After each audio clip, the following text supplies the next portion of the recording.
Hello, everyone, and welcome back to another episode of 1990's Represent. Again, we're still in our fourth cycle on 1995, talking about a movie. And this episode, we're talking about Virtuosity. This is actually my first time seeing it recently.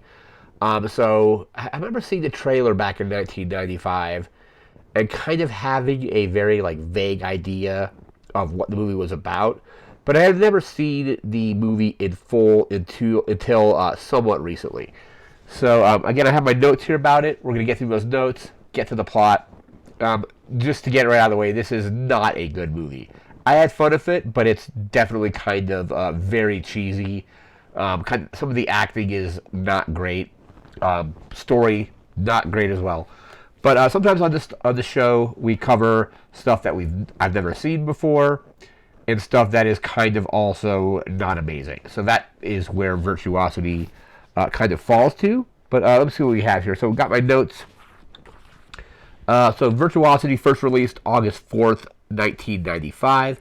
And the reason I ended up watching this or seeing this was back in December, a local theater was running a whole Denzel Washington series, all month long, basically.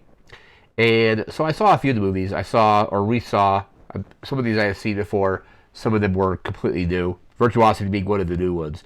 But they showed, for example, they showed Training Day, which I hadn't seen, but I rewatched that. Training Day is amazing. There was also Spike Lee's Inside Man. Had never seen that before. That movie was also very good.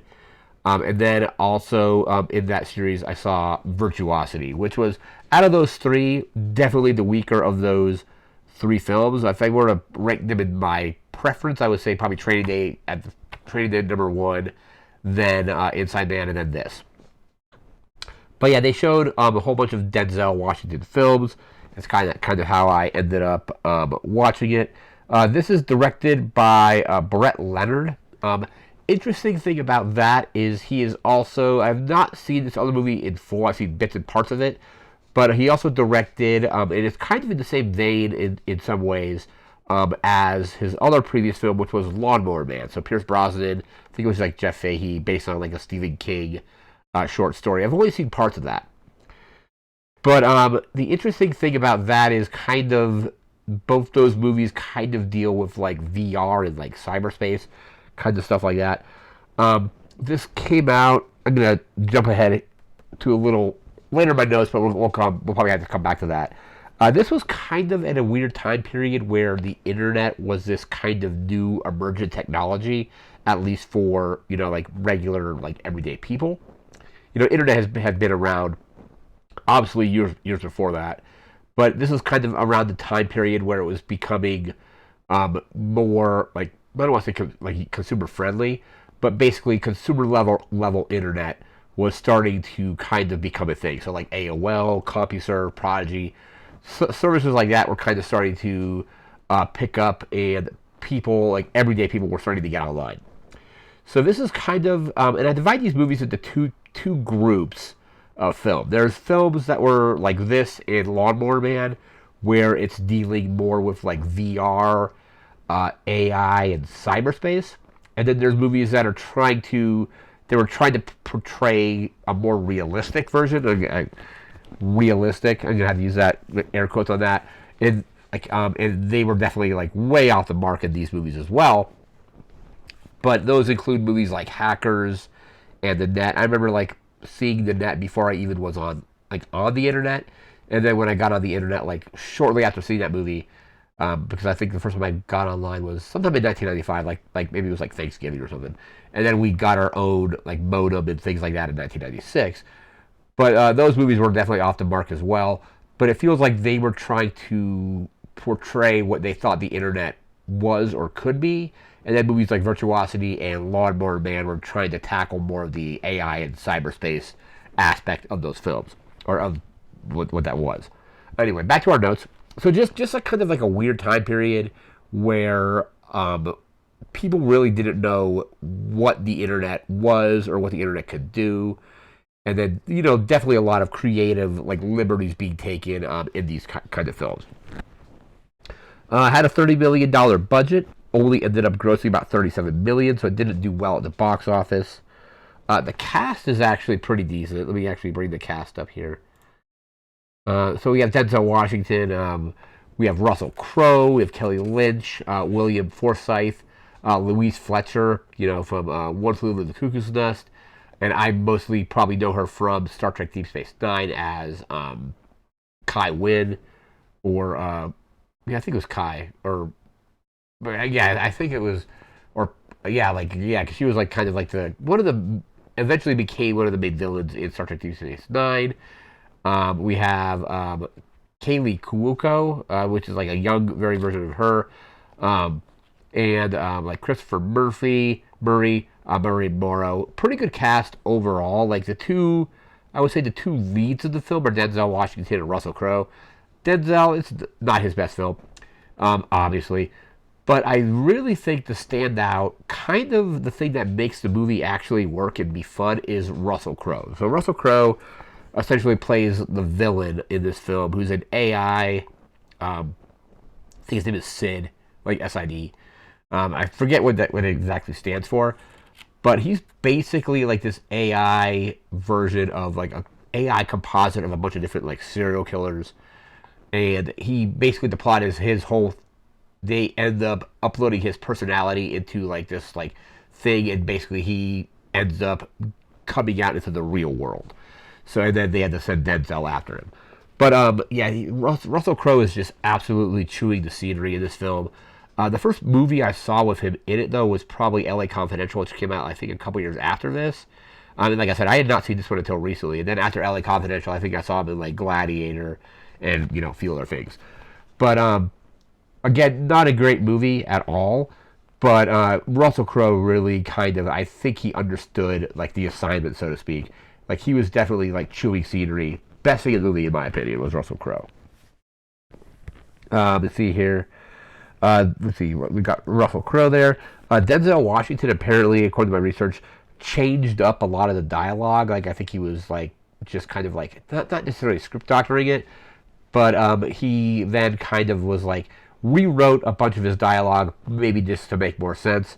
Apparently, he also had a whole romance subplot between, I think, him and the Kelly Lynch character, completely removed from the script.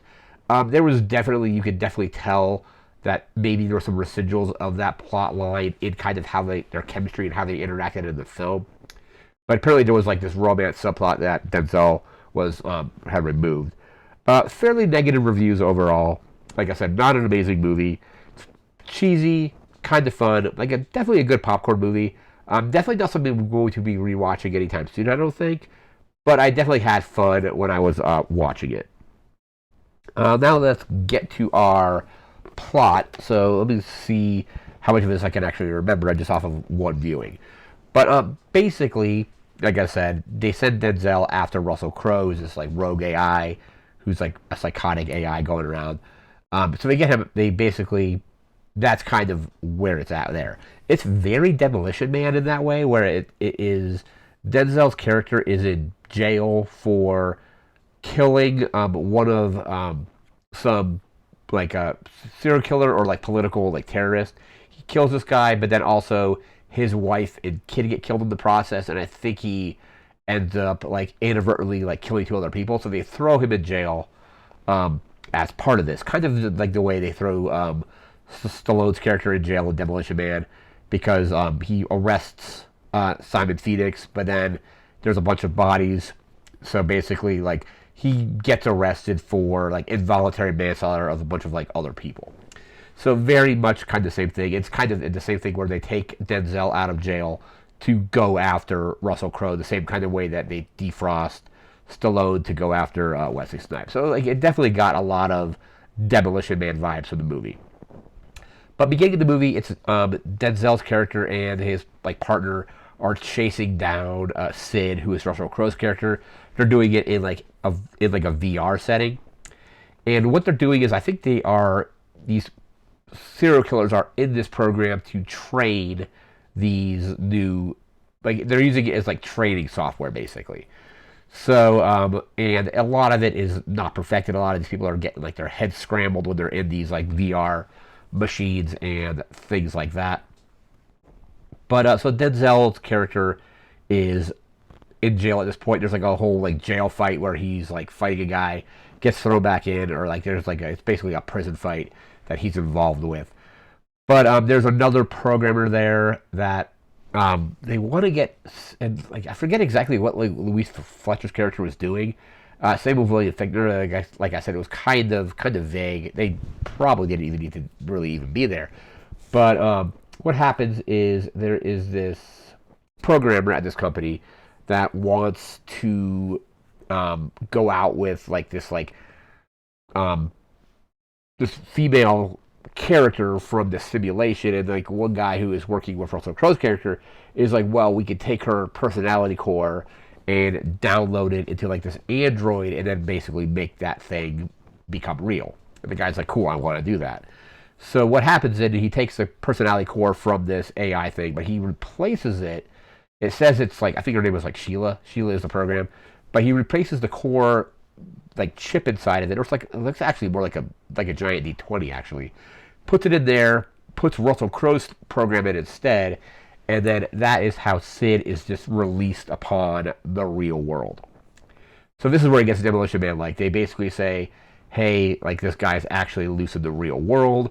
This is the guy that like killed your partner, and we want you to go after him and bring him in or bring him back into the VR world, get him out of the real world, and if you do this, we'll pardon you for the crimes that you committed in the process of going after one of these, like whoever the serial killer was or political terrorist, whatever it was initially. So Denzel eventually agrees to do that. Basically chases Russell Crowe's character kind of all around in the real world.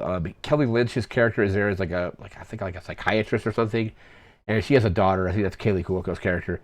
But the daughter ends up getting kidnapped. And Kelly Lynch is acting in the scene where it's like the kid is kidnapped. Was just like I remember like just like laughing hysterically because it was just like really kind of over the top and kind of cheesy. But the other thing with the Russell Crowe's like android body or whatever it is it needs like silicon to regenerate, because like I think at one point the guy's testing it on a snake and be like, hey, check it out. You cut this snake's tail off, but you give it like glass and it regrows it. So there's at one point when like Russell Crowe's character like it gets like shot a bunch of times. And the next scene you see him just eating fistfuls of glass to get the silicon out of it so he can regenerate. It's kind of a cool concept because basically he just like, you see these weird marks on like windows where he's basically like put his hand to like suck the silicon out of like the windows or glass or whatever it was. So kind of a weird concept there. They're basically, I think there's like a bomb set off or is tied to something. I don't remember if it was a bomb or what it was. But they're trying to go after Russell Crowe to figure out where Kelly Lynch's character's daughter is being held.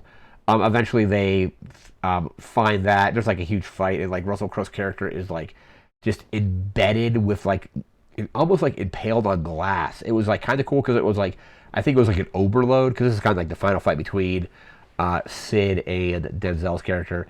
And you just see Russell Crowe's character is like, his whole like upper body is like cut in half. It's like, he's got like glass like coming out of him. I think he kind of like just like explodes. But I guess it's been a few weeks since I've seen it, but it was just like really kind of weird.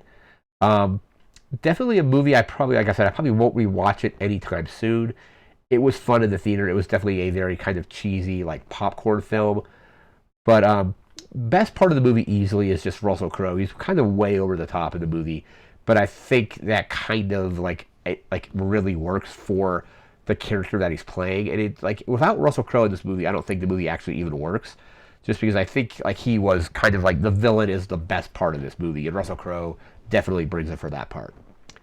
But that's basically the plot of the film. Essentially, like it borrows kind of heavily from Demolition Man, which came out a couple years before, where it's, hey, like this guy's loose in the real world. We got to send in, like the guy who's like had history with him that's also now in jail.